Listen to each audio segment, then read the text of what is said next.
Test. Ladies and gentlemen, we're scheduled to begin in 3 minutes from now. Request you all to take your positions, take your seats. Join us for a lovely day of networking and insights. If there's anybody who's left to join us, kind of give them a tinkle so that they can join us in the conference room.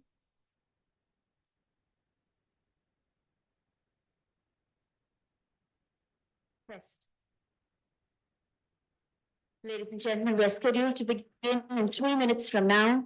Request you all to take your positions, take your seats. Join us for a lovely day of networking and insights. If there's anybody who's left to join us, kind of give them a tinkle so that they can join us in the conference room.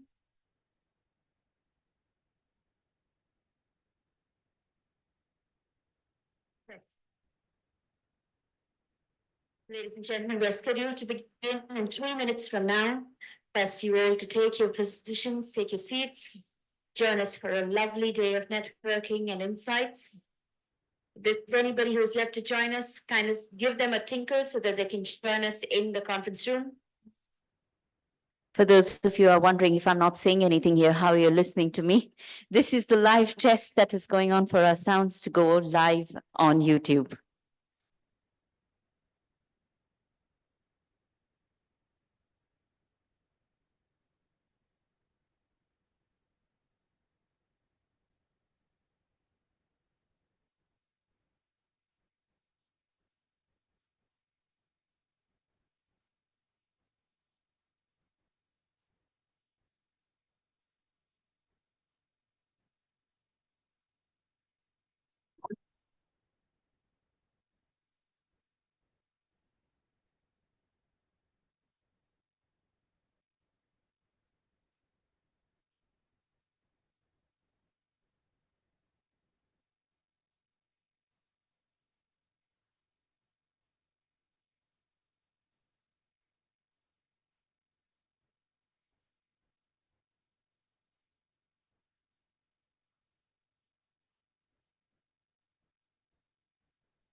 Okay, we are scheduled to begin, and I am going to say a very good morning.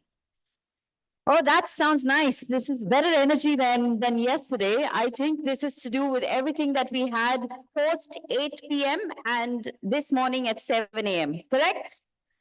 Ah, I get it. So welcome to day 2 of our exhilarating maritime journey here at FSM. I trust that day 1 was filled with insights, connections, and memorable moments that we have set the tone for another exceptional day. So last night's dinner was nothing short of spectacular. Some good dance moves. I saw some good dance moves happening on the dance floor. So that was nice. And this morning, as the sun rose over the horizon, we kicked off the day with some beachside activities. And there's nothing that I can say better to see the energy that all of you really have, and that's commendable energy. So let's get into the day 2 proceedings. But before I run further, I would like to call upon Captain Shaukat Mukherjee, who has something to share with us today. Captain.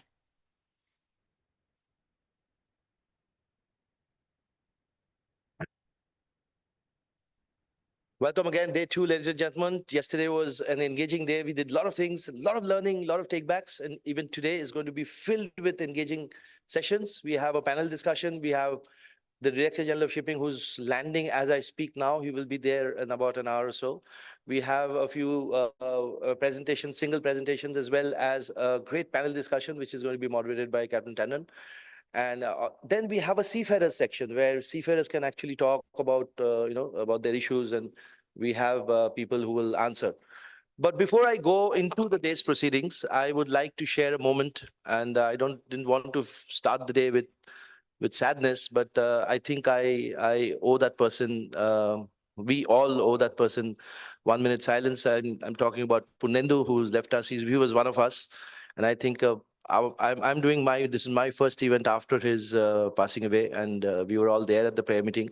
So I would like to, honor, if I can, we can honor his, we can celebrate. Actually, he wanted the thing to be celebrated. So we can have 1 minute of silence and pay homage to his departed soul.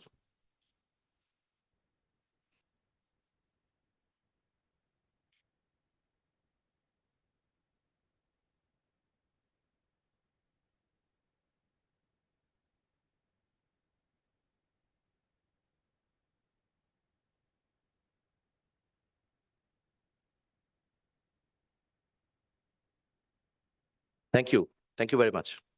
So over to Delise. We can start. Video अभी आया नहीं, अभी नहीं, जब आएगा तब दिखा रहे Well, yes, I can see some few people joining us. Yes, please kindly come in and take your seats. Thank you. I'd like to call upon stage another visionary leader, a master mariner with over 40 years of experience in shipping and port industry, has worked in senior management positions on either side of the supply chain, including heading 6 container terminals for the QHSSE and AMP training function. Currently serving as the content director at Marine Pulse, has created over 50 training videos for their digital learning management system. And he will be talking about the future of training that Marine Pulse represents. Ladies and gentlemen, please extend a warm welcome to Captain Girish Munjal as he shares his insights on shaping the future of maritime training. Captain.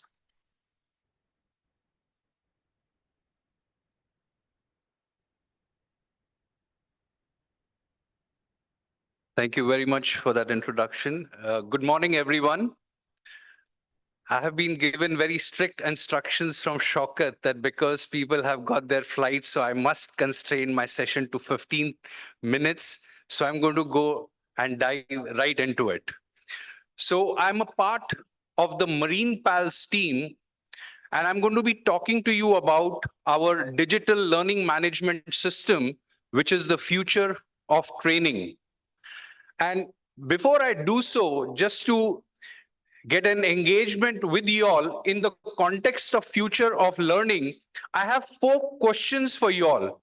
I would appreciate if you can answer with a yes or a no if you are in agreement or disagreement with the questions that I'm going to be putting up on the screen. And I can request that the same enthusiasm that we had during the tug of war, please have that so we can set a consensus on what I'm going to showcase. And believe me, it is going to set the foundation of what I'm going to be talking about, the future of training. So are we in for this session? Great. So here is my first question. In regard to changes in the social habit, do you agree that youngsters do not like reading books or circular? Excellent. The next one, do you agree that the span of attention of all of us has reduced? Not just youngsters, but all of us. My third question is, do you agree? And this is the presenter. I'm so sorry about that. Do you agree that we tend to learn through social media and that videos is a popular medium? Yes. And the last one, do you agree that youngsters like to use their mobile phone? I would change it not all the time, but most of the time, right? And there was a survey which was conducted, and you can even Google it out, that an average time spent by a teenager is about 7 hours on screen. That's the kind of time that a youngster spends.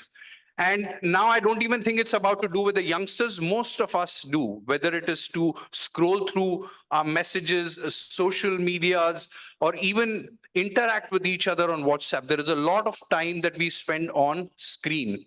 So this is where I will connect as to why we are doing this. So I apologize for this presenter, which is giving a bit of problem. So if we cannot change the habits, why not teach using the technology that our generation loves? And at Marine Pals, we do just that. We cater towards the changing times. but we do that with a mission. And that mission is very important to us. And our mission is to prevent harm to people, environment, cargo, or ship through education and training of seafarers. I'm sure all of us have seen a lot of mission statements and policies, which sometimes are put up on the wall. But I can assure you, this is the mission statement that we internalize.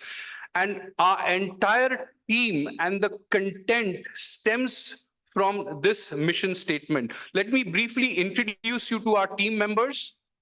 These are the founding members. We have an expertise of both training and IT. Very, very quickly, Captain Pradeep Chawla is the CEO. He was ex-managing director, Anglo-Eastern. We have Mr. Radharaman Lath, the Chief Products Officer, Nikhil, who's the CTO. We have Cyril Philip over here with us, who's the Director of Business Development, and that's me for the content. And what we have as a platform on the digital learning management system, I'll take you through it. We offer 10 platforms on the DLMS system, and those are Marine Flix, Marine Games, Marine VR, Marine Mentors, Cadets Digital Record Books, Competency Management System, Assessment Systems, SMS manuals and briefings, surveys, and circulars. Now, one very, very important thing to state over here is that all these systems and the platforms that we have been verified by class NK, and we are the first training provider to be awarded the innovation endorsement by the Classification Society NK after 8 auditors had verified our system. So we are the first one and very proud to say so. Let me briefly take you through each one of them. The first one is Marine Flix, where we have micro-learning videos. And these videos range from about 3 minutes to 7 minutes. Again, joining back to the attention span of all of us. And these videos are labeled into different categories and have been assigned as per the rank and the department for each individual. So we have the courses and the trainings which are assigned. We also have what is called as the learning pathway. A learning pathway is for promotions in rank. And lastly, we have a category called Learning Ninja. These are for the seafarers who consider learning as a value. So let's say even if I'm an ordinary seaman and I'm interested in learning about a collusion case study which had happened, I can self-assign a training to myself and watch that video. It's like a ninja, and I keep scoring points on that. And pretty much like how you have an OTT platform or Netflix, we have divided it into categories. So the categories are, as an example, basic safety, code of safe working practice, soft skill, port state. There are 50 different categories similar to what you have on an OTT, where you see films of horror or romance or thrillers. The same way we have categorized them into folders. And it's pretty much easy to go into a particular folder. As an example over here, I've taken the basic safety. And then you get a list of all the videos that are available under that category. You can choose that particular category and simply play the video. And these are on your mobile phone. I'm going to show you a small demo of about a 1 minute how this application works. But what is interesting is any seafarer, any part of the world, whether he's sailing ashore in a train, can have a look at the video at his time and convenience. So here is a demo, a 1 minute demo of the platform of Marine Flix. Scroll down. Different trending new uploads. Similar to what you scroll on an OTT.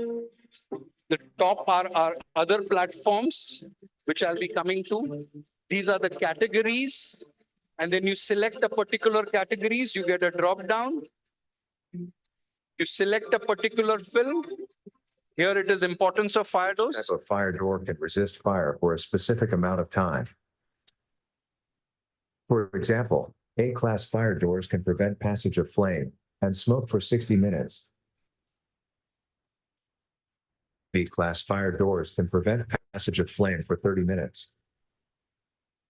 Be cautioned that smoke may pass through the B-class fire door. It is critical that such fire doors are always kept closed when not being used.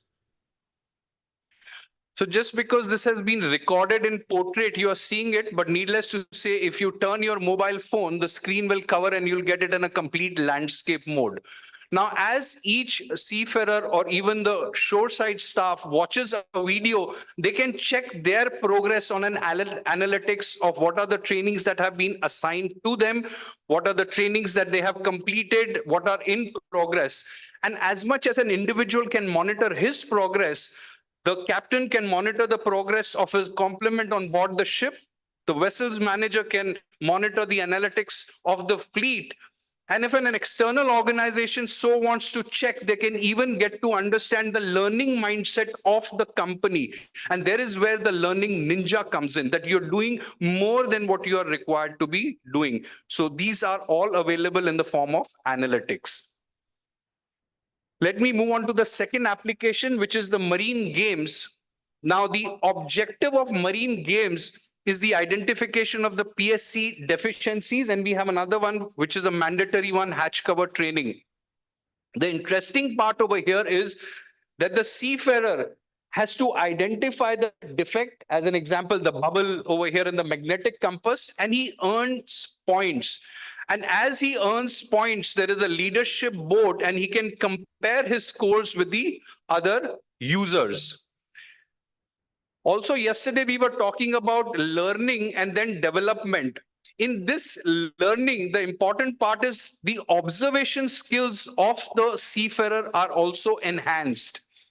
I'm sure all of us would want, and yesterday I was so happy that the anecdote stated was in reference to the doctor. Captain Thapar had mentioned that. So if I want my son, if he's on board, I would want that his hazard identification skills to look at the hazards or unsafe conditions would be optimum. And this enhances the observation skills of the people using them. Not just observation, but also in terms of the mindfulness, the person is checking out the defects while racing against time. So he also gets a simulation of real world pressure and urgency. And we all know that how important it is that a person should be able to focus, especially under stress. So even if it is a game, it does develop those skills which unknowingly the person is activating. Next, we have the marine VR, the virtual reality, which is an immersive experience. Now, the important part is normally you would see the VR, people are wearing the VR headsets and you have those glasses to control them. But in this case, we have downloaded the VR application on the mobile phone. So pretty much like how you have the Google map and you can do a 360 degrees view of the entire place that you're going to, we have done that on our mobile phone. So here is a sample of it. If you can please play it for me, Kalpesh.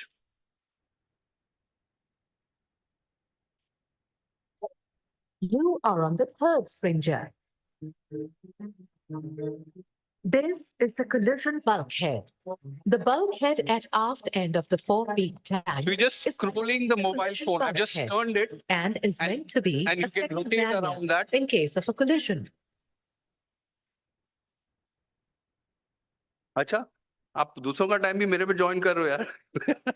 Okay, I'll do it quickly. So here again, yesterday we were talking about before you get into the studies, what kind of documentation you can get so that you can prepare yourself. So you can't send people into the tank, but you can prepare them through this immersive experience, and not just tank, but the places, so that you choose that when he goes inside the tank, he's aware as to what he's going to be looking out for. So I'm going to kind of fasten the pace now.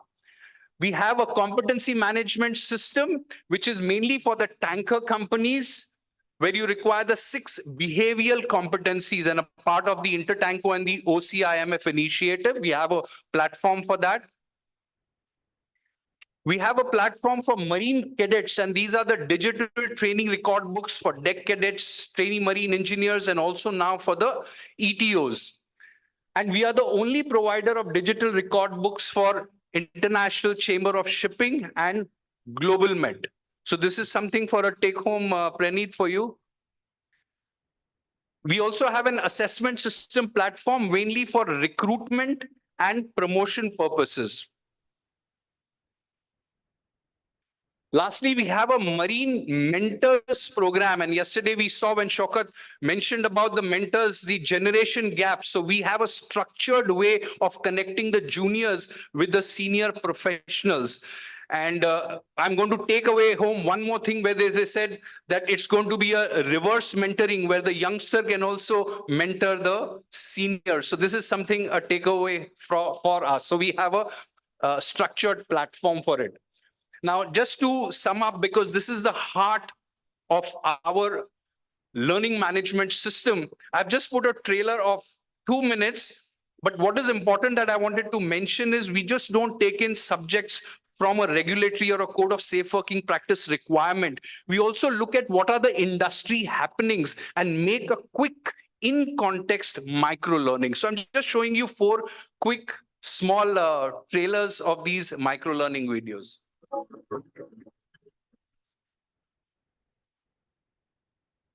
A recent investigation report from the USCG revealed that a major fire on board was linked to a lithium-ion battery. Never charge a battery beyond its recommended limits. Unplug devices when fully charged. In an incident reported by Isle of Man Flag State, a fire in the engine room resulted in a fatality. The first 2 entries for search and rescue by ship's team were unsuccessful, as the poor visibility made it impossible for the rescuers to see the victim, even though they were on the same platform. Be aware that thermal imaging can see through smoke because infrared rays can penetrate through it. Anchoring in deep water, also referred to as extreme depths, requires careful planning. Because there is a danger of not being able to pull up the anchor or risk of losing it with the cable. The industry guidance defines extreme depths as anything beyond 82.5 meters. Check that signage indicating escape routes and exits is clearly visible and well maintained. Check the emergency lighting in escape. Yeah, the idea was just to give you a feel of the micro learning videos.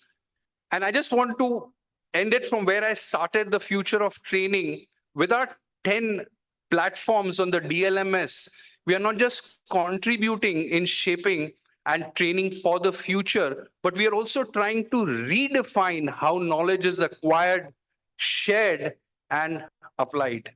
Thank you all very much for your attention and time. Thank you, Shaukat, for having me. Thank you. Thank you. Please wait here. Okay. Well, thank you for that. I'd like to call upon Captain Shaukat Mukherjee and Captain Karan Kochar to give away a little token of appreciation to Captain Girish Munjal. Please come on stage. Thank you. And let's hear a huge round of applause for Captain Girish Munjal.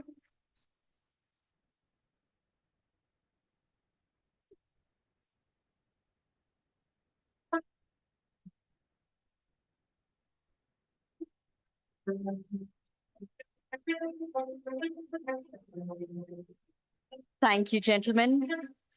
Well, ladies and gentlemen, for those who couldn't join us in the morning, let's take a moment to briefly witness the vibrant energy and the excitement that unfolded on the shows today. We'll have the team and tech team to roll the video. This has captured the essence of all our beachside, a little bit of tidbits. So take a look at that.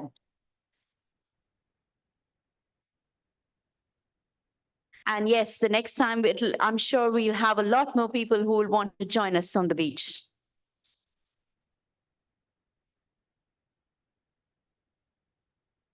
All right. Well, we're just waiting for it to connect. In the meanwhile, I would also like to let you know that we do have a break after our next session. We have one more session coming up. And after that, we do have a small break. At that break time, when we have the tea and the coffee break, we have got a request from the reception that, you have to pack up a little bit and wrap up our room operations. So here it is.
Well, it certainly does bring a tears of joy to see this vibrant team at the beachside today. It was really, really wonderful to have you all participating.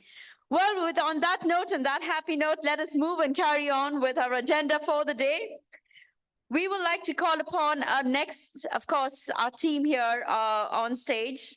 This is where we would like to welcome the head of training at the International Maritime Employees Council, which is IMEC, for an engaging session that will be titled IMEC India, Chart Your Course, Indian Mariners for Tomorrow, Cadet Program Update. Well, IMEC, renowned for its commitment to maritime workforce development, plays a pivotal role in shaping industry standards and practices. Today, we have the unique opportunity to interact directly with the IMEC representatives and gain valuable insights into their initiatives and perspectives on maritime training, and particularly employment, particularly focused on cadet program updates in India. Without further ado, I invite Rob Gale to the stage to lead us through the entire enlightening session, and have your questions and engagements with obviously highly encouraged. Together with Rob, I would also like to invite on stage Captain Sankalp Shukla, India IMEC representative and Chairman FOSMA. Please join us on stage, Captain. Captain Shiv Halbe, CEO MASA, and Captain Dr. Shashank Jahagidar, IMEC Recruitment and Training Committee member, and IMEC Training Committee member. Also joining them on stage, we have Debarati Bhatta. Can we all have you on stage? Ladies and gentlemen, the panel that will lead us through an engagement led by Rob Gale.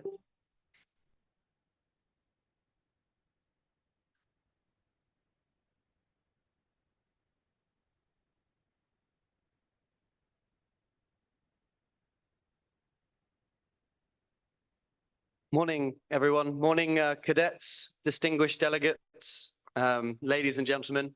I've had already a wonderful time here in Goa. First of all, I just want to say a quick thank you to Shukat and the Naval Connection for putting this event together. I've learned already so much, and hopefully we can provide you now with a bit of an update from our side at IMEC. I know we're running late on time, so I'll be as brief as I can.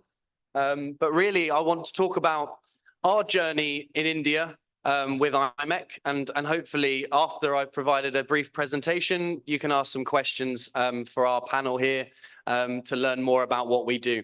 So I'm going to talk about who we are for those who are unaware who IMEC is. Also, thank you, we'll talk about what IMEC actually represents and what we bring. And I'll talk about the status of the cadet program, where we currently are in 2024, and then some more information as well.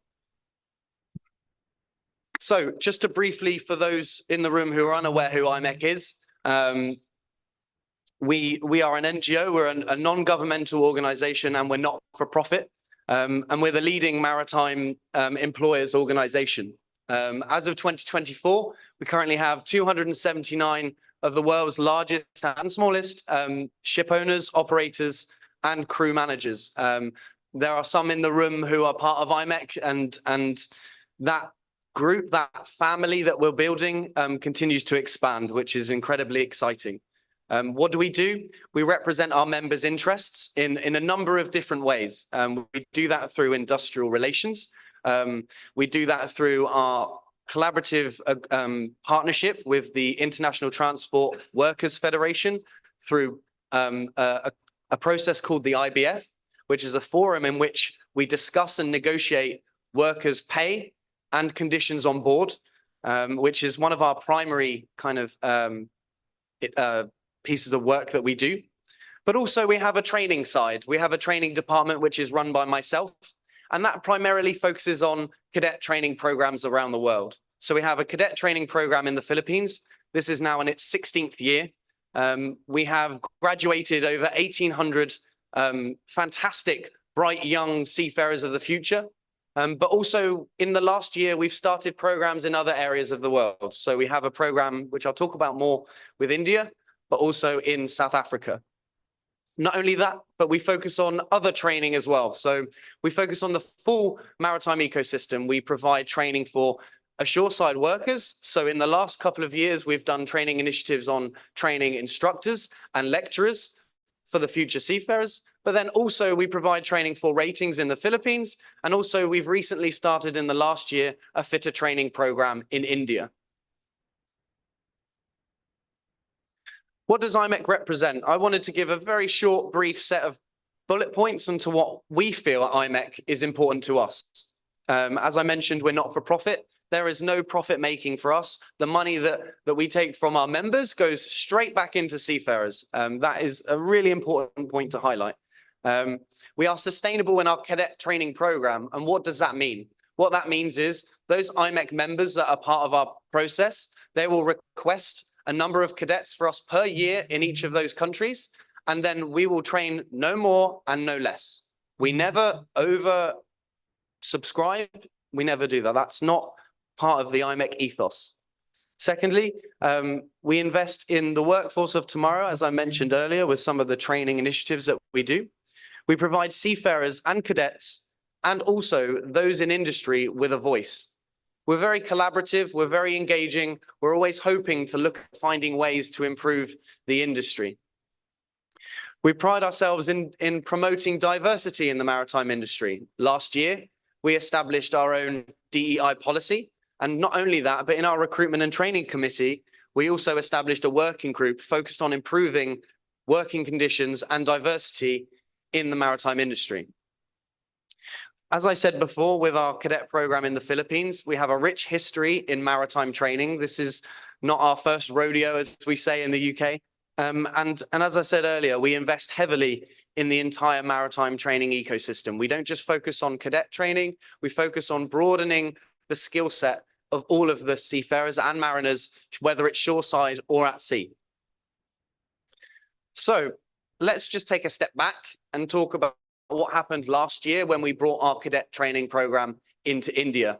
The reason why we started that last year is because there's been a huge demand for industry expertise and providing allocated berths for seafarers and cadets in India. So what happened last year in March? Myself and the CEO, Francesco, we visited India with the recommendation of FSM and Massa for 5 institutions to review and to select from that a number of institutions to start the program with. From that, we were delighted to select TS Rahman, HIMT in Chennai, and also METI in CSL in Cochin. From that, last year, we selected and interviewed 41 cadets that are part of our intake for last year. So we're starting small, but slowly we're bringing the right ingredients to marinate those cadets for the future of the industry. We have 25 deck cadets and 16 engine cadets. Just moving on to what the cadetship actually involves. Just very briefly, for the deck cadets, they're studying a diploma in nautical science. That's a 4-year program, and within that program, that incorporates the sea time element in order for them to take their certificate of competency examination. The cadets are sponsored from an RPSL licensed member as standard from the very beginning. That's very important. That's one of the things that we wanted to do when we start any cadet training program around the world. Our cadets start at the very beginning with a member and a ship to go to for their entire cadetship. FSM and Massa also, before the cadets take their first ship, they will also provide a brief training which provides more information about preparation for going to sea. For us, that's really important. On our engine side, these cadets that were selected are already mechanical engineers, qualified, but they're undertaking a marinization now to become marine engineers. So this program is a 2.5-year program, and cadets again are sponsored through RPSL licensed IMEC members. One of the things that I want to highlight as well, we've learned a lot of lessons from 2023, and we're trying to incorporate that into 2024. So what do I mean by that? There is additional training value-added courses that we're looking to provide for those cadets so that we don't just provide them with a standard cadetship program. We're looking to make them future leaders of tomorrow, whether that's cultural training, whether that's leadership training, and we're looking to hopefully provide some announcements on that in the future. I could do a lot more talking, but actually what we've done in the last year is through the Naval Connection, we've worked very closely in providing a set of videos which can hopefully highlight a lot better than my speaking. So hopefully if we can run the video, that would be really appreciated.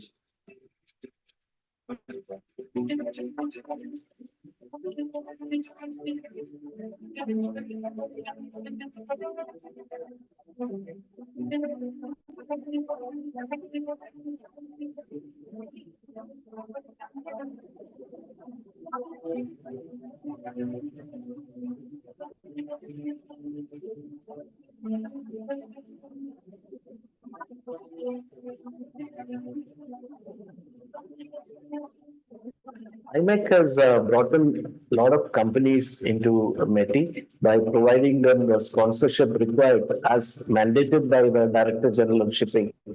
Having international exposure, the company, IMEC as association with various companies, it is certainly going to uplift Indian market as far as the individual as institute, HIMT, and other institutes which IMEC is going to take the credits from. The IMEC Indian Cadet Program opens up a separate window of opportunities for cadets. They get to first of all come into IMEC fold, and then IMEC actually funnels it down to various shipping companies. Friendship Rahman has been delivering college maritime education for the last 140 years. At TS Rahman, we are proud to be a cornerstone in the IMEC Cadet program.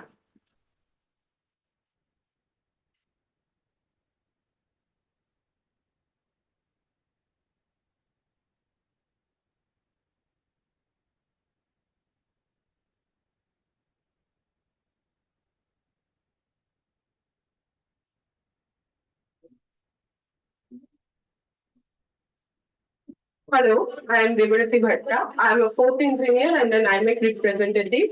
I am working on a fascinating journey across three IMEC approved maritime institute, HIMT Chennai, JT Kochi, and TS Rahman Mumbai. Join me as we connect the future seafarers, exploring the incredible opportunities of the IMEC Cadet program in India. The reality of sea life is not traveling, not financial only. The reality of sea life is working. If an engine alarm comes, you have to. Being an engineer, it's very convenient for me to make you understand that at night, 2 o'clock, if there is an alarm, you have to go. Shipping is such an industry where you need communication, where you need to talk with people. If you don't do this communication, you can't enjoy the sea life. Yeah, but then maybe the physical aspect of it. I was wondering if it's too hard for me. For you, why? Why do you think so? It's like it is said to be a man's job. Generally, I'm not saying it is, but then generally it is. When you say it, you mean it. No, I don't. That's why I'm here. Yeah. So if you're here, you will never say this word again. I think machineries as your bread and butter. Ma'am, what are like recreational facilities on board ship? Recreational facilities is the facilities which you create.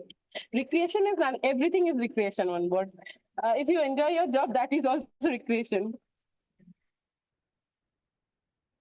IMEC's Cadet program is not just about books. It's a hands-on journey that shapes us into well-rounded professionals ready for success in the maritime world. IMEC's Cadet program is my gateway to global maritime career. The exposure and experience have broadened my horizon. IMEC Indian Cadet Program is the sole and only one program. Because of that, I have switched from my corporate to the merchant navy. The IMEC Cadet Program has molded me professionally and introduced me to a supportive community of like-minded individuals. So you are proud to be IMEC Cadet, no? Yes. Very good. You are very lucky that you are the first pilot batch of IMEC who has been sponsored by IMEC, and you have the best opportunity in India. I've been fortunate enough to be part of IMEC's Indian Cadet Training Program in partnership with Training Ship Rahman, which is India's oldest maritime training institute. IMEC goes beyond being an organization. It's a robot support system. The mentorship and the opportunities offered empower every cadet. IMEC sponsorship transforms us into game changers, providing not just technical skills but also fostering leadership. As a female cadet, being part of IMEC is breaking barriers. This program promotes diversity and equality, providing equal opportunities for everyone to pursue a rewarding career in maritime world. And my father said, yes, you can join. He appreciated me for this. As I hear many families that they used to stop, but my father is like, you should have to join because it's your choice, your life. Like in my room, we if a girls go to ship in Anglo-Eastern, they give a poster that immediately 24/7 you have a helpline number. So we tell the boys and the girls, don't see the gender, see them as human. So it's very rare to see girls. And I congratulate both of you. And I'm very privileged to share this station with you that there are two girls who are opting for marine engineer and who will be a partner of engine room. I think we are just treating equally. Like they are doing their job, I am doing my job. I'm IMEC representative, obviously, but I never say I'm a lady seafarer. And I prohibit every girl to say lady seafarer. We are seafarers and we are marine engineers. Thanks to HMD, we have got very high-tech smart boats. So I never miss an opportunity to show them some YouTube videos or some images, or even talk about some movies where the ships was showcased. And then they don't even realize that we are already talking about the profession, what they are supposed to work.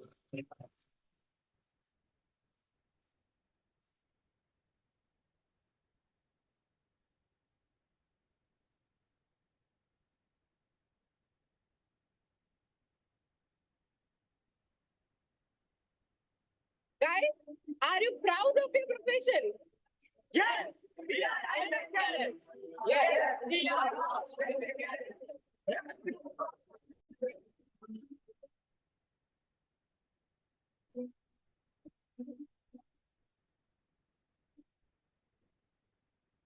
I say no that the athletes doesn't have gender. So you are here to work irrespective of gender.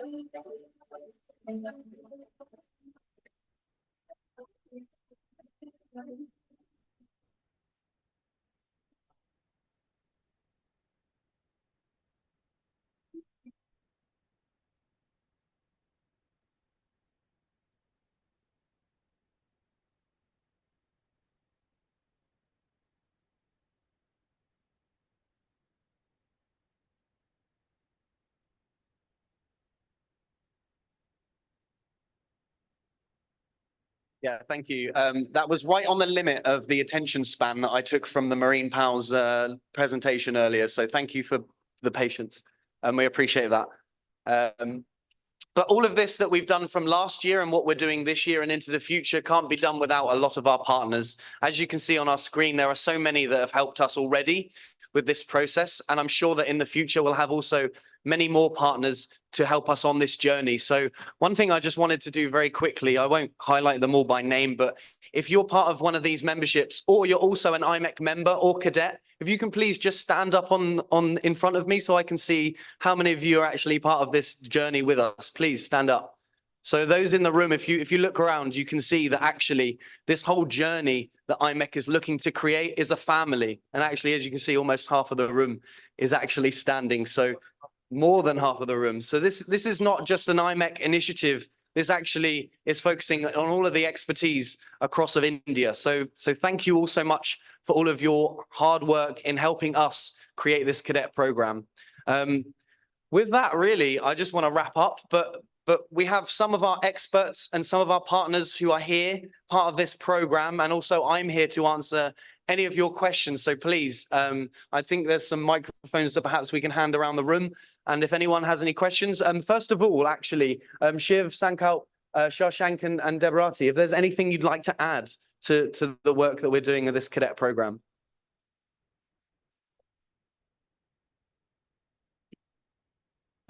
Good morning and good morning to some and good afternoon to some. Some of us have had a very early morning, so we are heading into his afternoon for us. Regarding the IMEC program, it all started actually in 2022 when we were at the IMEC AGM, and there was this effort to promote seafarers or to find seafarer pools in different parts of the world to meet the IMEC members' requirement. And the thought occurred that, have you looked at India? And they said, oh, but India does its own thing. We said, no, but we do it for IMEC members. I mean, at the end of the day, the people, the boys and girls who go on board, a number of them are joining our member lines. So there was a thought and it kicked off. The initial target was actually to take 40 deck and 40 engineer. But as you, Rob, rightly pointed out, we were a little slow off the blocks and we had some initial hurdles which we did not anticipate when we went on such a collective exercise. But it finally settled down, and I think this year we should meet or exceed the target and make the program grow.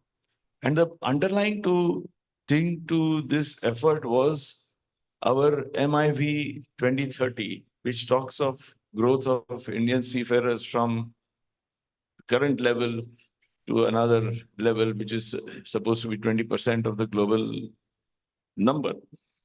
Now, it's not going to happen unless we bring in new people. That's the only way it will grow. Moving from one side to the other is not going to make it grow, maybe make them more employable, but not make the numbers grow. So this is a small step, and many of us will need to work with the government how to get their buy-in to change these numbers, to change these numbers, change these numbers and see where it goes. Thank you. Yeah, Rob, I think we need to specially thank MUI. Where is Captain Pradhan? Thank you, sir, for your support. Thank you very much. And also thank ISF. Pawan, thank you so much for the support that we've got. Yeah, good morning, everyone. So just to add what Rob has mentioned, I think we need to collectively, create awareness, make IMEC program more visible so that more and more members show interest, because naturally you have seen the first year pilot project, the number is less. We need to increase that to probably triple digit and see how we can, make full use of India Cadet program. Just to share with you, recently I was part of IMEC delegation where we visited South America. So clearly there is a shortage of manpower, which all of us we know. And I think India is a place where we can increase seafarers number. We have Tandon sir, he is ex IMEC chairman. So definitely India is place where we can increase seafarers number and probably bridge that gap of shortage of manpower. Thank you. Good morning, everybody. It's a great opportunity being a junior engineer to work with IMEC. Thanks, IMEC, for giving me this opportunity. What I felt while working and interacting with the cadets and everybody, the cadets who are not sponsored by IMEC, still people are aware of marks, people are aware of Anglo-Western, but people are not aware of IMEC. What IMEC is, how IMEC works. So that is one thing we are creating awareness, and this awareness will, I think so this will attract many more young generations to come up in Merchant Navy. How much we are advancing, but Merchant Navy till now, it's not that career that people are aware of very well, that what Merchant Navy is and how people work on it. So I think this is one of the greatest things that we can do through IMEC, and looking forward to work with IMEC many more. Thank you. And so with that, I want to open it up to the floor. So please, if anyone has any questions, don't be shy. I'm sure we can get a microphone to someone. Does anyone have any questions? Stunned silence. I can kick it off while everyone gives it a thought. But the question is, I think the program is great, and I really hope that it grows even more. But the question for you is, what's next for IMEC in India? Is there something else in the pipeline that you're looking at, or we keep it at this level for now? No, that's a really good question, and an IMEC member question, so I appreciate that. So ultimately, our goal with cadet programs around the world is to provide more seafarers for the industry. As Shiv rightly put, there's been reports and statistics in the industry that there's a shortage of seafarers, and that actually is growing year on year. And so for us, whilst sustainably, we're hoping for more expansion. Just as I said before, the numbers this year for the Philippines is actually we're taking an intake of 260. So our hope and our goal is for India to be something similar. We want to have a 15, 20, 25-year program in India. And not only that, as I mentioned before, with NUSI and NOTI, we also have a fitter program, which is taking IMEC member ratings and trying to train them to become fitters. So we look at the whole ecosystem, and India for me is such a great opportunity. There is fantastic regulation from the DG of shipping, who's very proactive, and the cadets, as I've met over the last year, are fantastic. And so the opportunity really for me is huge in India. That's why IMEC is here.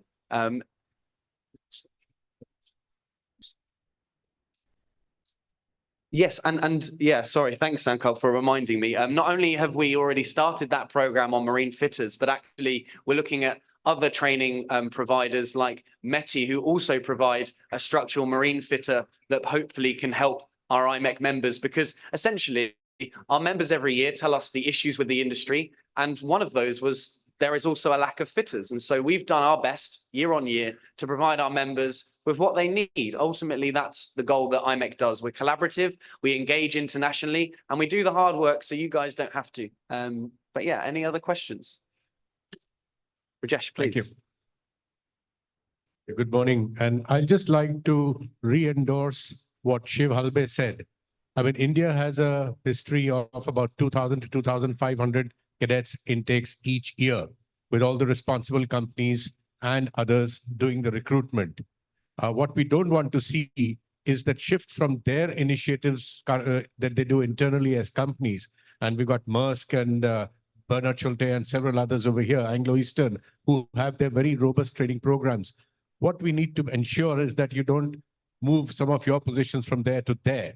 And I think IMEC needs to work very hard on reaching out to the ship owners who are not yet recruiting in India and start from the scratch, build up their pool of Indian officers if it has to be a meaningful success. Thank you. Yeah, I couldn't agree more, Rajesh. And actually, one of the reasons why we decided to come into India was not purely just for switching numbers from one member to another. And in fact, the conversations that we had last year when we created the Memorandum of Understanding and Agreement was so that our members who do take more seafarers and more cadets from India are doing that in addition to the numbers that are already coming out from India per year. We want to provide a net plus, not a net an equal number. So that's very, very important for us. It's a very important point. Any other questions? Yeah, Rob, Debuya. Yes, actually, I wanted to ask the same question, that what's different that IMEC is doing from what already India has been doing so far? Yeah, perfect. You talked about the deck cadet program, the engine cadet program that we are already running. And it's the same program where you're putting your cadets in. But now that I hear the fitters program, I think that's different. And that's a good initiative, which we need to further enlarge upon. And any other new programs that IMEC is thinking of, which is not currently running, when we talk of future skills, what would IMEC be doing for future skills? Thank you. No, thank you so much. And just to reiterate, I'm part of a two-person training department in IMEC, so my resources are quite limited. But what we have done so far is, as I mentioned, just to give a bit more detail on the fitter program. So essentially, these are 3 or 4 courses that can run per year for our IMEC members. They essentially look at the seafarers that are on board that are in the rating position, who are interested in becoming prospective fitters. And we take them through a 6-week process at the Notai facility in India, and they go through all of the existing training that you would expect, whether it's lathe, whether it's welding, up to 3G levels. And also, actually, they can also harbor and support training after those 6 weeks up to 6G levels if necessary. And that is a class-approved maritime training provider. So that's one of the initiatives in addition to the cadet program. But I just want to go back to the cadet program, because for me, what's really important is we don't just allow those cadets to get the studying that they take from their institutions, which for me is fantastic, but actually that we provide more. So as I said, one of the things that we've done in the Philippines so heavily and so wonderfully is that we've provided such value-added training, whether that's cultural, behavioral, leadership training, whether that is mindfulness. We are trialing an application currently in the Philippines, which for all of our cadets is available, which provides them with breathing exercises, yoga, meditation, ways in which they can prepare for a life at sea. That is currently on trial with cadets shoreside, and also currently on trial with our cadets at sea. And we're learning we're getting a lot of data and a lot of information. In addition to that, we also run many other training courses which provide more added value. We look at critical thinking, because for me, that's also one of the really important ingredients when you look at seafarers of the future. What they can, their ability to actually understand why they're doing their job. For us, that's so very important. So just to highlight, we're constantly looking at ways in which we can evolve our cadet programs to make sure that those cadets are the best that goes out to the market, essentially. Any other questions at all? Can I add something? Can I add something? Captain Depu, your question that you asked is absolutely valid, as usual, but the organization and their resources or secretariat is hardly half a dozen people. So we have IMEC has a training committee, the man sitting here, part of the committee. So we need to go out to them to tell them what we want and what is the future. They cannot look in a crystal ball. So we need to drive them to the future, not they will drive us to the future. That's one. The second thing is, I think, Rob, you probably overlooked telling them about the training for trainers course run by the Solent, which was a very popular one, a small one, but a very popular. Is it still running? No, unfortunately from last year it finished, but yeah, it was very successful. I touched on it very briefly. This was teaching instructors and lecturers around the world, which was an IMEC initiative that was completely free for IMEC members and those involved in training institutions to understand a bit more about new styles of teaching, new styles of learning, and the pedagogies that are around how you teach your students of the future. So absolutely, we're always looking at the whole ecosystem, not just seafarers, but shoreside. Sankar. Yeah, Rob, I think it'll be also good to mention what we are planning for this year for the R&D committee meet that we're having in. Yeah, absolutely. Yeah, I mean, I'd add on to the list of things we do at IMEC. So as Sankalp mentioned, and as Shashank has highlighted, he's a member of our recruitment and training committee. This is a committee which I secretariat for. And essentially, these are 10 or 11 of our IMEC members and those that are crew managers or crew directors that are really closely linked with maritime training within the industry, the heartbeat, the pulse of the industry. What they do, we sit together and we go over all of the issues that are currently important in the industry. As I mentioned before, diversity, maritime labor supply, decarbonization, autonomous shipping, digitalization, well-being. These issues are discussed at the R&T level. And then what actually happens is we come up with a list of action points, and then that focuses our work for the year. And so that's just a brief kind of intro into what we do with the recruitment and training committee. I see another hand at the back, please. Microphone.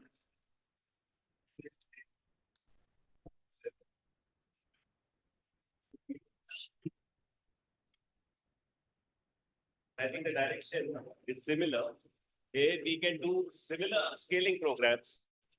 We can do similar upscaling programs for the IMEC selected boys with respect to critical thinking, design thinking, etc. And the old trainers can be considered. Absolutely. And yes, I did hear the beginning 2017 as an IMEC member with work in the Philippines. So thank you very much for your support. And really what's just important to point, it's, men and women in this industry have a great opportunity and we need to work harder for that. But absolutely, you're spot on. How I see India for us in IMEC is for this program to become as popular and as expanded as the Philippines. At the same time, as I mentioned in my slide earlier, one really important thing that we focus on heavily here in IMEC is sustainability. We don't want to accelerate at a pace we cannot sustain. And equally, we don't want to employ or recruit seafarers or cadets that do not end up going on our members' vessels. It's really important for us that they go from their beginnings straight into our IMEC members and stay for the long term. We're looking to train the future master mariners of tomorrow, the future chief engineers of tomorrow, those electrotechnical officers of tomorrow. This is a whole ecosystem and one big family that we're trying to push. Shukat, I don't know how we're doing for time. Is there room for any more questions or should we leave it there? 5 minutes. So yeah, 5 more minutes of our time, please. Morning, Rob, and morning to everyone. Quick question for you is last year you had a target of 80-40 each on deck and engine. We struggled down to 41. So what is your target for this year? Secondly, when is the program starting? And the other important thing is once these cadets are inducted, they pass out, is it again guaranteed that they will be placed as junior officers in the same companies? No, thank you. It's a really important question. So as you mentioned, 41 was our number last year from 2023. And some of those cadets are in the room today. So please, when you get an opportunity, have a chat with them, speak with them. This year, we're hoping, as was the target last year, 80 cadets. We don't want to run before we can walk. So we want 80 cadets, which means 40 deck, 40 engine. and then we'll go from there and we'll continue learning. This is a pilot phase still for this cadet program. And the hope is absolutely that those cadets will take future employment with our IMEC members that have invested heavily in providing their sea time from the very beginning. Whilst I can't guarantee, because I don't want to promise something that I cannot guarantee, but I'm very hopeful, and we've seen this in South Africa, we've seen this in the Philippines, that our cadets that go through those members start their journey, they understand the ethos of the company, and so the whole plan is for our members to retain them all the way up through their senior ranks. So absolutely, that's the plan. Thank you. Yeah, maybe I can, Rob, I can add to what you say. Yes, so as Tandon sir rightly mentioned, the intention behind this program was to attract member lines who are predominantly not recruiting from India so far. So we want to, get more and more companies to come to India, whether it is to do with Russia-Ukraine conflict or number is not coming up from Philippines. But there is definitely a good focus on India presently. And intention is to capitalize on that and increase the number from India. Yeah, and just to go further on that, Shashank, and not one to highlight how much running around I do every year, but we run local members meetings in different countries where our IMEC membership is. Last year, we were advertising the India program to Greece, into Cyprus, where a lot of our members are, and also in the Philippines also. So every cadet program we have, we push that information out to all of our 279 members so that they have the opportunity to take more cadets in every country, including India. So yeah, please. Yeah, I was looking at Captain Tushar Pradhan's query. So these cadets will be completing their complete cadetship time on that particular company. That's the program. Sorry, can you reduce cadets will a little complete bit lower? Sorry, can you? I can't hear you very well. The cadets will complete their complete cadetship in that particular company, membership company. Yes, absolutely. Okay. So actually, every IMEC cadet program across the world, we carry out a recruitment process. So as I talked with our partnership with ISF, we carry out psychometric testing. We also carry out competency testing, and then they go through an interview process with our members. What happens then is that once they're selected, those cadets will go from the first day that they start in that institution. They will be IMEC member cadets. They're sponsored completely from the beginning until they take their OOW license. Okay, so coming back to Captain Tushar's query, no company would like to leave their cadets once they clear their second mate or whatever, a fourth class certificate. So Captain Tushar, I don't think any cadet has to worry once they clear their further exams. Company will employ them for sure. In fact, it's the other way around. The company would be scared that after they finish their cadetship, they should not leave. Please, yes. So I have a follow-up question from not from here, but from something which was asked earlier. There's been a mention that we should bring this up grounds up. So what percentage of the IMEC membership does not currently employ cadets or build up a cadet program from India? From India? Yes. I think last year we had a total of 9 or 10 IMEC members that were involved in the India program. And just for benchmarking in the Philippines, we have about 22. So actually, for a first-year program, I'm incredibly proud of the involvement of our IMEC members in India for the first year. And we hope that that will continue to grow year on year. So hopefully that answers your question. Can I add to that? Arun, there are a lot of members that do not use Indian cadets, especially the Greek ownership. That is why, in fact, last year, Rob had gone down to Greece because now there has been quite a bit of buy-in from Greek owners to start using Indian seafarers, maybe because of the shortage of seafarers, Russia-Ukraine conflict going on. And I was asked also to go there to represent India over there, but unfortunately it was the day of Diwali. And if I'd gone there, I couldn't come back to India. So my choice was to stay here. Yeah, and just finally to come back on that, the number 279 might be a little bit misleading. I'm one part of IMEC. My boss, Francesco, who covers IBF negotiations, collective bargaining agreements. Our members are not always requesting cadets. So it's actually a small portion of the IMEC membership, about 50 to 60 members that are involved in our IMEC cadet training programs. We do so much more. So actually, in terms of a number, it's about 20%, 10-20% of IMEC membership that is involved in our cadet programs, which for me is fantastic. So hopefully that answered your question. Okay, thank you. Thank you. And I think that's enough for us. I think that's enough time. So what I want to do is thank you all for listening. Hopefully I didn't put you to sleep. And thank you very much to our representatives on board on the stage. Thank you. Thank you. Thank you so much. Thank you. I request the dignitaries to please just remain on the stage. I would like to have on stage to do a small round of appreciation. I'd like to call upon Mr. Girish Fadnis. Yes, and also Captain Jay Kumar to join us on stage.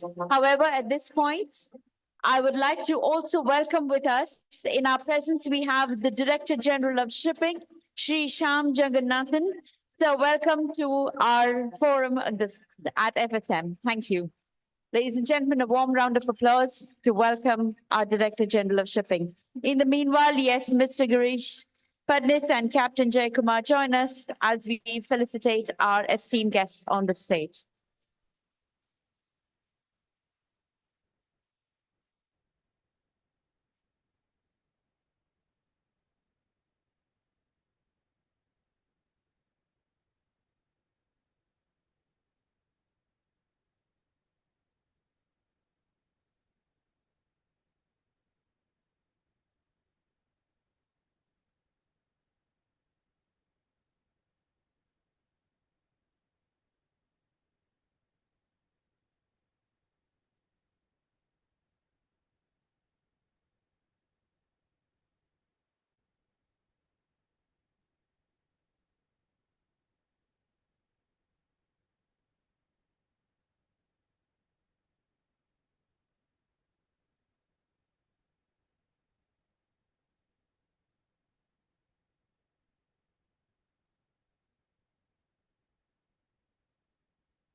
Thank you, gentlemen.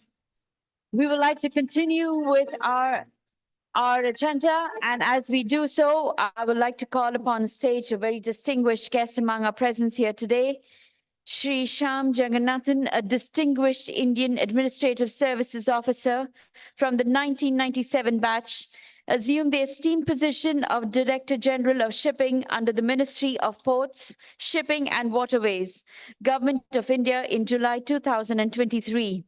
With a rich and varied career trajectory, he has held pivotal roles across different sectors and regions, showcasing his exemplary leadership and administrative acumen. Before his current appointment, Shri Jagannathan served as the Zonal Development Commissioner at SEPZ in Mumbai and has also held prominent positions such as Commissioner and Secretary of the Finance Department in Assam. His extensive experience spans diverse domains, including public finances, export promotion, and rural development.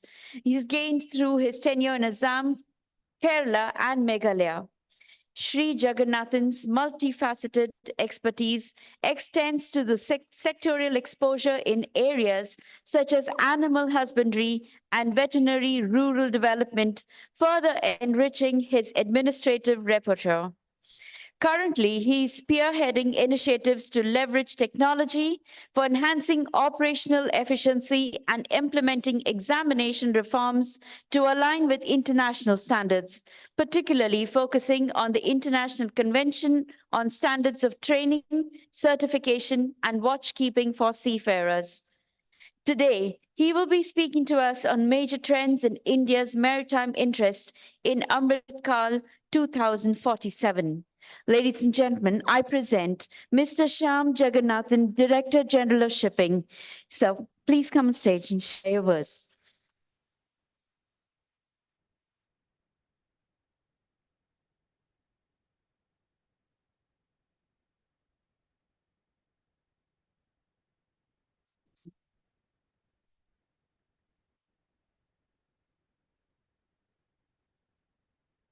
Namaskar. A very good morning. Firstly, I'm grateful for this opportunity, and what I'm going to address this August audience about is essentially very broadly the major trends that seem to be appearing globally in the maritime sector and how it is impacting India's maritime interests and our engagement as we take it forward in the global milieu. This is the amazing Indian story that I have been telling. You have been hearing about India making it to the third largest economy by 2027. This is what it will look at the end of 2047. And it's not just one study. There are a total of 7 to 8 projections where India at the end at 2047 will be the fastest growing largest economy. Our per capita income will reach around $15,000. And in market terms, we will be topping $26 trillion GDP. This is a phenomenal growth story where you will be the youngest nation. You will be the most stable and vibrant democracy. You will also be perhaps the only voice of certainty in such uncertain times. So it's not India looking up to the world, rather it would be the other way around, where you would be leading and setting the global agenda in multiple sectors, implying we shouldn't be lagging behind while we are taking forward the Maritime Connect 2. Of course, it's easier said than done. If you look at just a week back, they published the Sustainable Development Goals and the situation there. We as a nation are featuring in the ranking lesser than Bhutan, Maldives, Sri Lanka, and even Bangladesh. And why I took the names of these countries is because they are practically around the same physiogeographic location,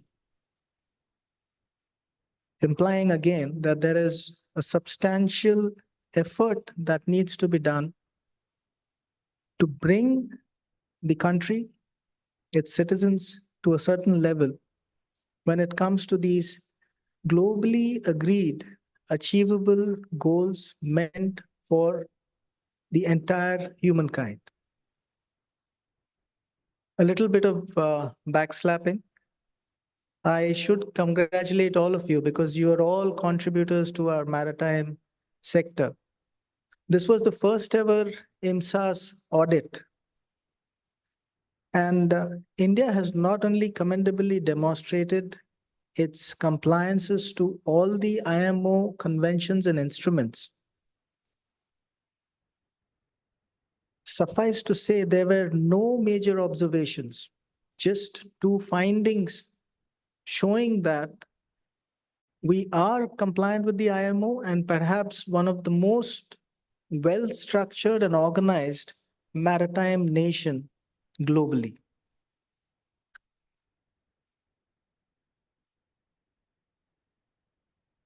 This is a quick snapshot of what we are presently in terms of the maritime sector. It talks about the shipbuilding yards, ports, the entire infrastructure, the waterways, including the seafarers. Now, this is what happened in the last decade or so of the journey. If you're looking at the percentages, you can look at the impetus and the considerable growth based on the baseline of maybe 10 years back, stating that the growth trajectory is steep and we need to further capitalize on this. This is where we are globally. If you look at it, top 5 in the skilled manpower as a manpower supplying nation. 2 of our ports in the top 30 ports, our turnaround times are best, good enough, better than some of the major European economies. And this is where we're looking to go. It's one slide that encapsulates our aspirations. Of course, it has been drilled to a substantial granularity in the Amritkal vision and also in the short term, rather the mid-term vision of the Maritime India Vision 2030. So you're looking at quadrupling your port capacity. You're shifting over from your conventional fuels to alternate fuels, hydrogen. You're looking at becoming, right now we are somewhere around the 13th position. China, Singapore, Taiwan, they're all ahead of us. So we shift from there to becoming the leaders. So 10 times the present passenger load on the cruise segment. We need to basically build up our entire infrastructure for shipbuilding and for repairs. Now, this is a major connect that we need to do. Become recycling, perhaps globally the best nation, because we have already signed the Hong Kong Convention. We are engaging with the EU SSR, basically for the Basel Convention and the Article 11 issue, which is there vis-a-vis ship recycling. And there is intense competition, as you would be aware, in Bangladesh being also one major recycling nation.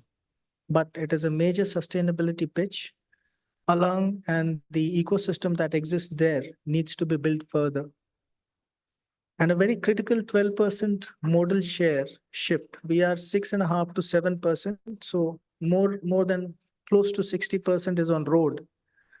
Implying if we are looking at the more cost-effective water route, that is inland waterways, as well as basically multimodal connectivity at the ports, there is a globally competitive reduction in your logistic cost, which makes you internationally manufacture-wise more competitive. This is a must read. I appeal to all of you because this is the government having put it out there as a granular image with these major themes. And it is showing a year by year aggregated growth and what are the key performance indicators. And this is the time threshold of 2047. And as a mid trajectory, you have a checkpoint with the Maritime India Vision at 2030.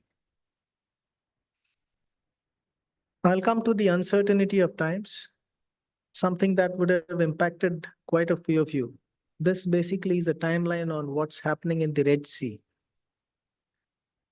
Now, those red dots are where you had incidences, where you have had something that you can't influence.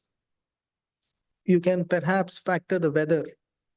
You can factor the technology on your vessels. You can factor the manpower that is there on the vessels.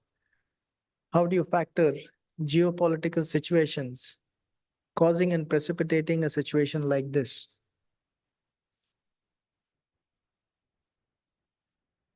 A little bit of granularity in the incidents, and these are among one of the many.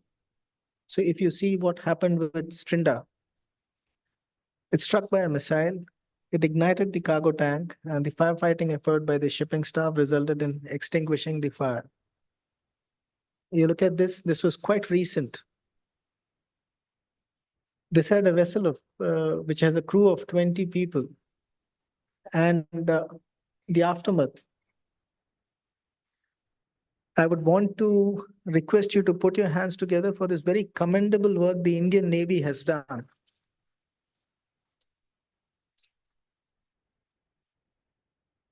There have been other navies in the near vicinity, but the Indian Navy has gone beyond what you would call its duty and mandate in international waters without any bias towards a seafarer being an Indian. The vessel may not have been an Indian flag, the seafarers would not have been Indians, and yet the Navy has gone and reached out extensively. And that is something which I wanted you to associate with in the sense when I mentioned becoming world leaders and raising the benchmark globally to the best. I'll come to the port-led infrastructure plans. you already are aware of Sagarmala. This is a very single slide snapshot of what we're looking at and where we're looking at doing what. If you look at the indices, it's showing where we're looking at building deep draught facility in the ports, where we're looking at transshipment, where we're looking at food grain depots and silos.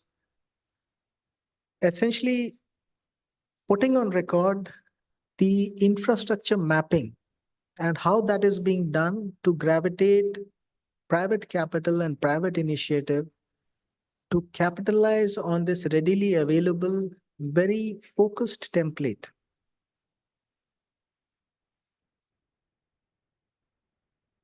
This is what I had said was part of the quadrupling. So if you look at the Vision 2047, it's 10,000 MMTPA. And this is something all ports are being asked to do. Since the government has been inefficient in handling ports, turnaround times, etc., most of our terminals are now being bid out on public-private partnership. So you would see faster turnaround times, more efficient handling. And since it's bringing in the efficiencies of the private sector, you will also have more infusion of technology in terms of automation, initially semi, and then later on, it will completely be automated in ports where the necessary traffic density and cargo density exists. Now, this is one slide which I wanted to basically show. If you look at the top part of the right-hand side, you will see what kind of freight was being handled by major ports in the government sector. And how, when it is coming down to the financial year 23, you're seeing the dark blue part recede and the yellow part increase. The yellow part is what non-major ports, a majority of them private managed ports, handle. You're seeing this transition, and this is basically where the government is facilitating and regulating rather than basically stifling. And this is the growth story and the trend we would want the maritime sector to latch on to. This is one of the trends in the sense, one of the major players in the port sector, Adani, how they are looking at the APSEZ, the Adani Ports Special Economic Zone. If you look at the entire 360-degree spectrum handling, they're looking at trains, they're looking at multimodal logistic parks, grain silos, warehousing, rail, and even marine flotillas for your vessel repairs or for ad hoc works.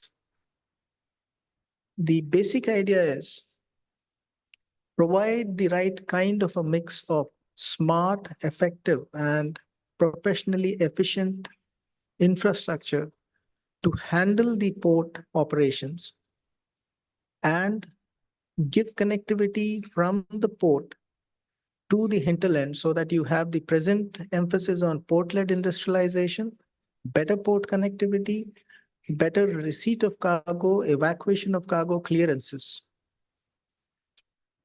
This, of course, is the trend that is developing around. You're not going to have maybe niche ports for coastal voyages, for river sea vessels, for smaller voyages, yes.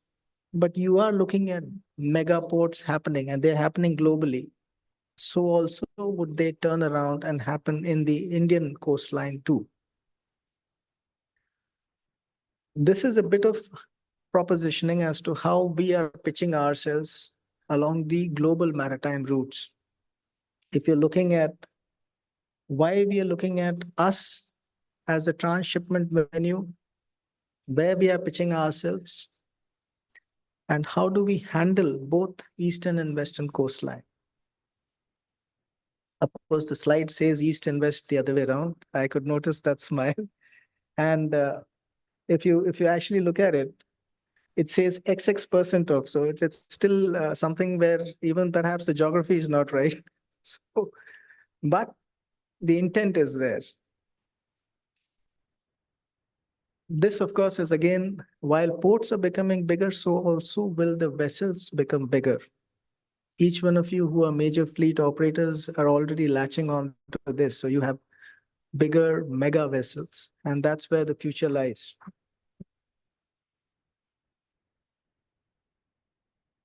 Now, this is essentially the baggage of action points which ports have been given a mandate to connect with. It's quite a handful. If you look at it, it's cargo diversification, capacity utilization, containerization being increased, but ubiquitously, including green and sustainable operations. This is in a single slide, all the major port infrastructures are engaging with as a cognitive whole while we evolve. Sagarmala, of course, is the government initiative.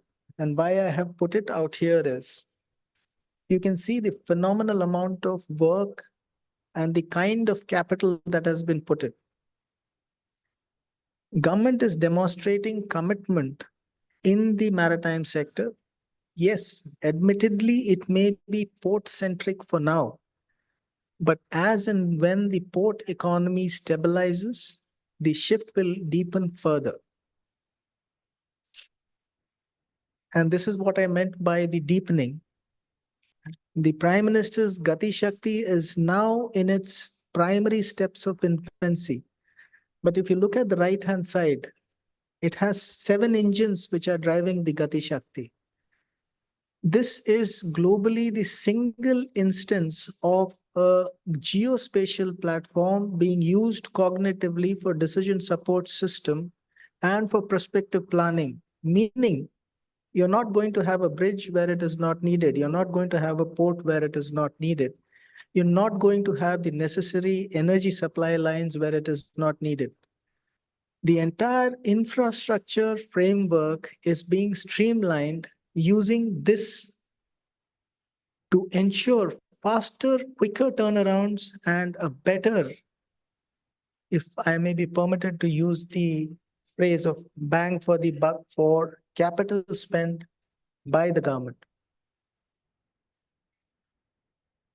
This again is statistics on where it is. The last green part is essentially what is the sum and substance of what we are attempting to do, at least for the National Master Plan. The cruise sector, as I already mentioned, this is where we are looking at how to develop what. You can look at the targets, they're 2030 and 2047, both cruise, marine, and the existing put graphically onto the slide. This is how the growth, if you see the 14-15 in terms of number of cruise ship arrivals, you see a phenomenal increase. In terms of passengers, it is much more than that. It's still in evolution, like you having the international terminal being done here itself in Goa, yet arrivals for cruise vessels is less than optimal. So there may be many slip, as they say, between the cup and the lip, but yes, we are working at refining that and aggressively marketing ourselves as a cruise destination. This is a niche thing. The number of lighthouses we have on our coastlines, and we're using them now as a tourism pitch. You visit lighthouses, you see the maritime heritage, and I think it's doing rather well. The Director General of Lighthouses and Lightships, they have done a phenomenal job here, and you can look at the shift also to green energy. They're all 100% now solar. This, of course, is for a very immediate connect with the Office of the Director General of Shipping, with seafarers. And it's heartening to see the cadets here from Manet, perhaps. And this is where the nation is investing in their future.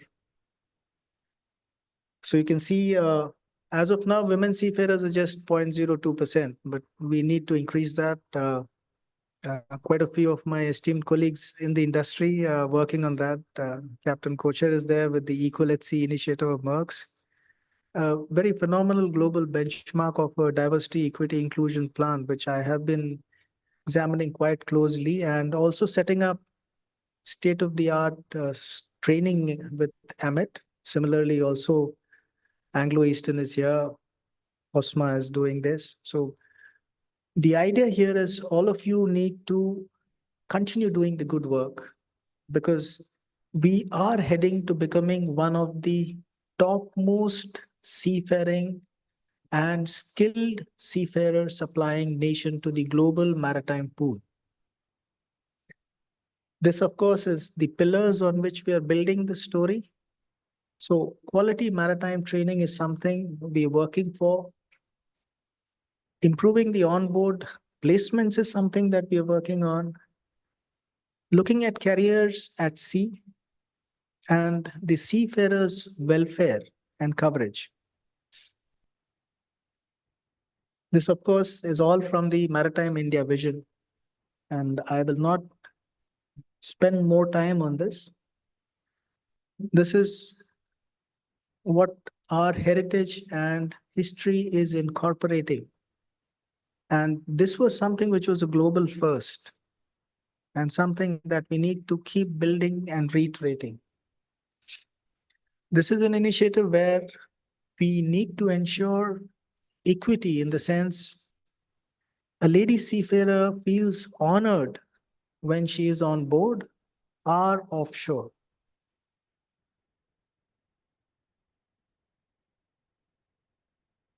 This was launched officially in the GMIS. Most of you would have perhaps been there at that venue, and this is something I would be connecting with, because we are presently in the works of defining the action plan and how we associate that with our stakeholders.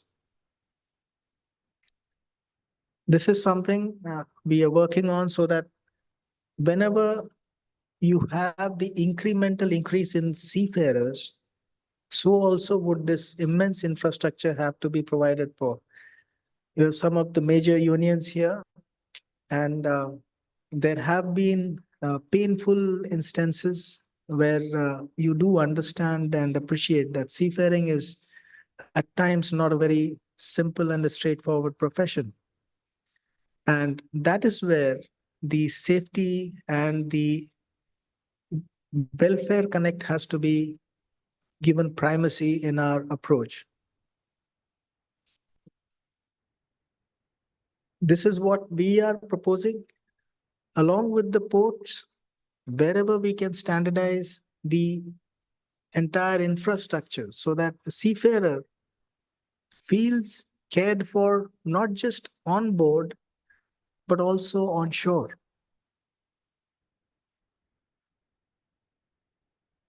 We're looking at an active grievance redressal module, which can react real time to any situation globally. This is the mandate given by the government. If you look at earlier when I showcased what Indian Navy has done, it is that same progressive engagement beyond business as usual scenario that the government has mandated all operational heads to reach out to. And that is where we are propositioning this real-time grievance redressal system. It is still a work on the table. We will be doing extensive stakeholder consultations with management firms, with seafarers, with other stakeholders to fine-tune this as we take it along. I have an antiquated web interface, that is the Directorate General of Shipping, is on a very old technology stack. We have been multiple number of times engaging and getting this feedback.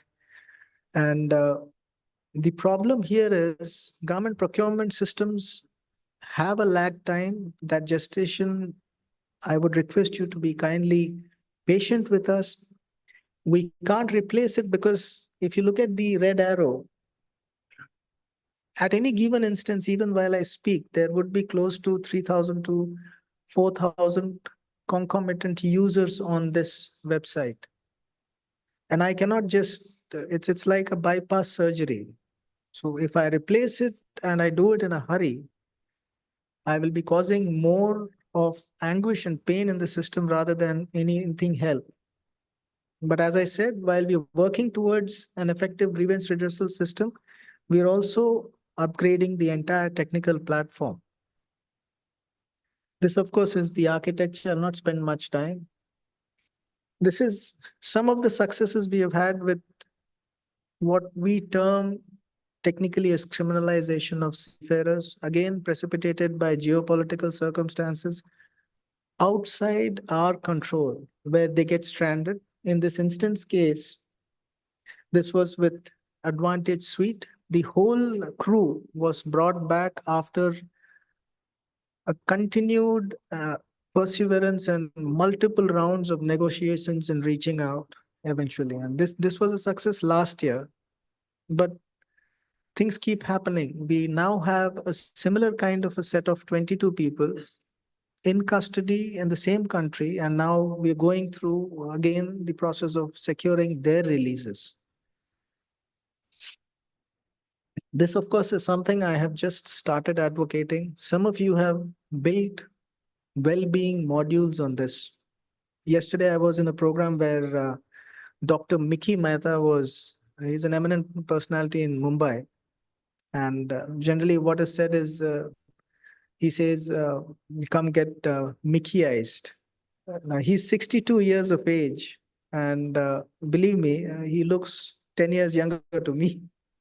And it was quite an inspiration rubbing shoulders with him yesterday evening. The fact that I am trying to showcase here for a seafarer or for, in fact, on a larger canvas, any of us, these are basically the components that we need to connect to for our own personal well-being. If there is a happy you, then probably you are a citizen who can contribute. I met one of my colleagues and I could sense several strands, and probably I'll work towards that, because these are the issues we need to work to, and we will need to work through as a team. Everything may not seem right, but at least positive engagement with the first step forward, because I firmly believe a journey of 1,000 steps or 1,000 miles has to start with at least one step. You don't start, nothing moves. This again is something in the nature of wellness. We have a rich cultural tradition. The Honorable Prime Minister has been talking about this. Yoga, not just for the seafarers. It brings you that eternal balance of what you call life skills and the challenges that life throws at you. And you find yourself more better rounded while you're taking on those challenges and approaching things. Of course, I mentioned the website. This is where the e-governance project is. It's just yesterday we have uploaded the technical bids, and hopefully we'll be opening the financial bids tomorrow, day after, Monday. So if possible, DG Shipping may be able to announce that we are awarding the contract. And if it is, I thank you for the applause, but there's always you need to hedge yourself. It is essentially a single tender. So then again, it goes through the public procurement processes, and good possibility that you'll need to reinvent the wheel all over again. But I think some of my esteemed colleagues like Captain Saab there, Tandon Saab, is basically supporting us in at least the SPFO, then in the SWFS. And I'm grateful because all of you as lead advisors and handhold the administration to translate as much as we can. This, of course, is the entire ecosystem which I was time and again told about, the RPSLs and how they have eroded basically the value and ethos in how you're putting manpower on board. We're working towards redoing this module also. Maybe 7-8 months hence, when we are interfacing, I can perhaps come back with a good report card of saying that we have commissioned something. This is the architecture, of course. This is what I was talking about with the shipbuilding connect. If you look at basically the entire 93% of the global shipbuilding is China, Korea, Japan. So where are we featuring? The green in India is only for the ship recycling. Shipbuilding, we really don't feature much because if you look at the dark blue, it is talking about building. The light blue is about ownership, deadweight tonnage, and the red is about your registration. So there's a lot of homework that needs to be done in this particular area. And you're going to build, as I said, bigger ships, more complex ships because you're moving away from the conventional fuels. And these are going to be proprietary technologies which people are not just going to, you may talk eloquent about ethanol, methanol, ammonia, but who builds? And how do you ensure that these vessels serve the purpose? This, of course, is the 2030 vision and what we have put across as aspiration. So we are positioning ourselves as top 10. But as of now, perhaps our response is rather lukewarm. It's a matter of fact that we do not even have our own shipbuilding research and design institution. All the three economies I spoke about, China, South Korea, Japan, they all have sovereign funded institutions which have been there for 50 years plus. We had one in Visakhapatnam, but it just got wound up. So we probably have to start all over again. But that apart, some of the shipyards have been doing phenomenally well.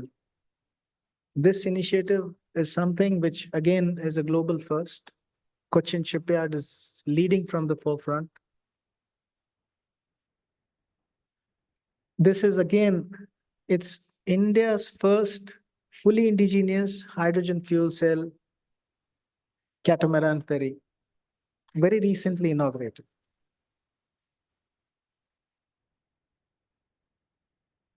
This, of course, is just a graphic on where we're looking at in terms of ship recycling. We're doing favorably here, and probably we should be global leaders here. Decarbonization, this is our green commitment, not just in the maritime sector. So you're looking at going zero by 2070, but look at the very steep commitment in the sense 500 gigawatt of non-fossil energy by 2030. And 50% is basically from renewables. This is quite a substantial thing because as you progress, the conventional economic growth demands intensive power utilization. When you're building, you're setting up institutions, you consume power. Here, what you're doing is you are creating power from non-conventional sources while optimizing your efficiency to use lesser power while you're growing at a pace which is much higher than what your growth trajectory was till now. So it is not as easy as that seems.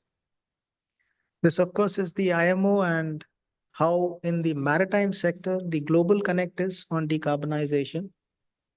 These are our policy initiatives so far. And some of you may admit we are having a lot of pushes and pulls even in the age norms. This, of course, is a graphic. Most of the fleet managers are handling this individually. We need to aggregate this even for less than optimally managed vessels and apply all these strategies through aggressive surveys and by cognitively bringing them on board so that we have energy savings even on the older vessels as we transition towards better, more efficient vessels. This, of course, we're looking at specific interventions like green shipping, green corridors for coastal shipping routes. And this is where we would want the industry to come forth and participate. And this is something which is again in the anvil. I will only submit that it's not an easy exercise while we're undertaking this. This is, of course, a lot of literature, which I'll leave with probably Captain Shaukat. Very brief, but this essentially is how difficult it is. So if you look at the National Green Shipping Policy, it's looking at not just vessels, it's looking at ports, it's looking at fuels, What kind of green technology? If you look at how tradable the green technology is, you'll realize how difficult it is to talk to another economy which just doesn't want to ensure any manner of technology transfer. They call it as an intellectually protected propriety. And even though it helps in furthering global goals, there's still a commercial angle to it. So you come to basically green finance, and this includes both lower cost capital for greenfield ventures in green technology, but also it talks about what kind of market-based mechanisms would be there to ensure that more and more green is happening. And this, of course, is digitalization. I had half a mind when Captain Shaukat that reached out to me that instead of flying down from Mumbai, I could probably connect digitally and ensure that the presentation is supplemented by 200 pages of text, which perhaps nobody would read. But then I thought that would be missing the human element of just being here, rubbing shoulders with you, listening to anything that basically is there, and ensuring or at least assuring you that the government is here at your service. It's not the other way around. This, of course, is something big that is happening, the maritime single window. We were waiting for the entire development. Portal through the offices of the Indian Ports Association has stabilized this. And the next 6 to 8 months, we will be ensuring all vessel reporting happens on this maritime single window, which essentially will then develop into an ecosystem to provide you seamless logistics effectively subsequently.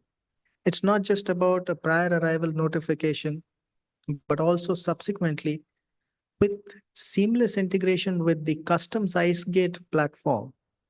You can have consignment tracking, you can have time release studies being done, and then effectuating that to what was the vision under Gati Shakti. Increasing your logistic efficiency, reducing your logistic cost, making yourself more and more globally competitive. This, of course, is the last part of the digitalization trend. These, of course, are something I showcased in GMIS a long time back, and most of the companies would do well to latch on to these. I just wanted to showcase what's happening globally. So you're talking about AI, ML, you're talking about autonomous ships, you're talking about completely minus the human element, cognitive neural systems, which are compatible with a decision-making loop internally. I mean, not relying on any human support. And this is again another journey and another trend that one would have to capitalize. Of course, this is something from a study done by LR on how much of the market does grow. But if you for artificial intelligence, but it's essentially a trade-off financially. That's what is, how much do you cut down on the crew? How much of the workload can be automated and decision-making done? And how do you apportion resources and commit resources to spend less and earn more? Thank you so much for the patient hearing. Jai Hind.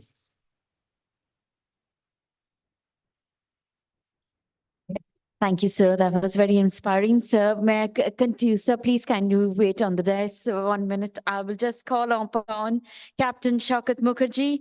And also along with Captain Shaukat Mukherjee, I'd like to call upon Captain Tushar Pradhan and Captain Rajesh Tandon to please join us on stage as we felicitate our Honorable DG. Please come up on stage, sir.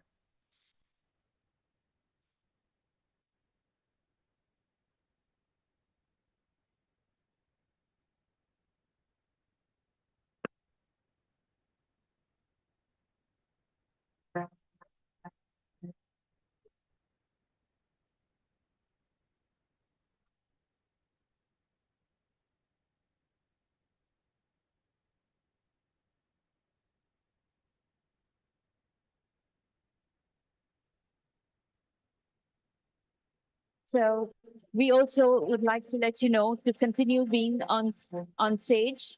I will now like to hand it over to Captain Shaukat Mukherjee to call upon our next set of felicitation.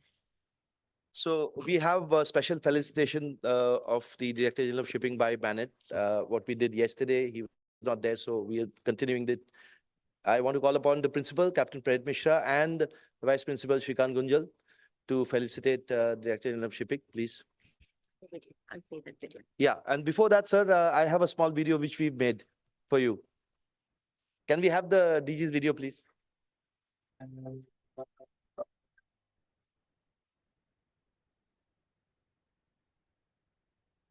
Shri Shyam Jagannathan, a 1997 batch IS officer of the Assam Meghalaya Cadet, is the Directorate General of Shipping. He has previously served as a Zonal Development Commissioner at Special Economic Zone, Mumbai. He has also served as Commissioner and Secretary, Finance Department, Government of Assam, Commissioner, North Assam Division, Revenue Department, Government of Assam, and as Commissioner, Commercial Taxes, Department of Finance, Government of Kerala. He has domain knowledge in the core areas of public finances, export promotion, prospective planning, public policy analysis, and sectoral exposure to animal husbandry and veterinary rural development and judicial processes. We are honored to have you here among us today.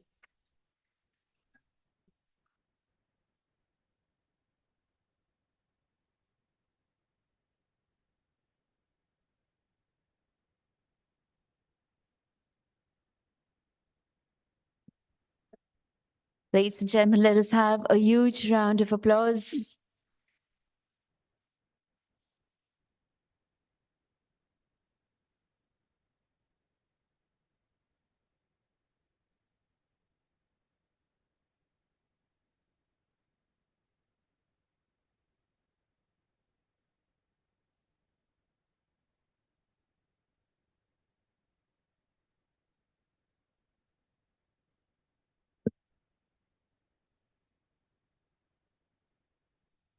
Thank you.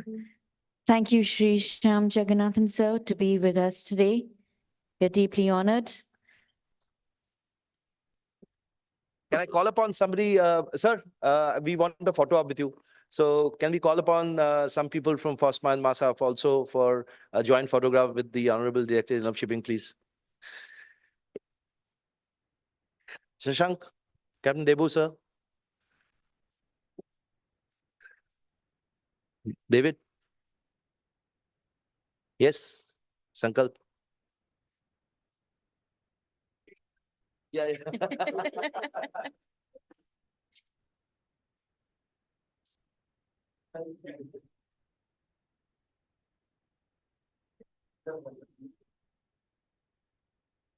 Captain?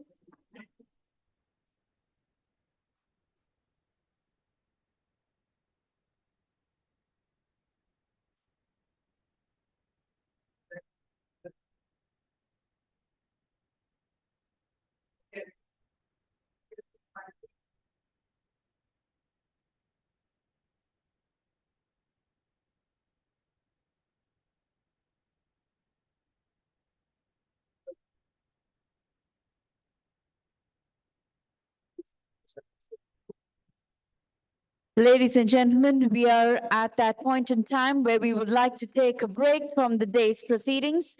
We have also received word from the reception that we would like you all to kindly pack the bags and check out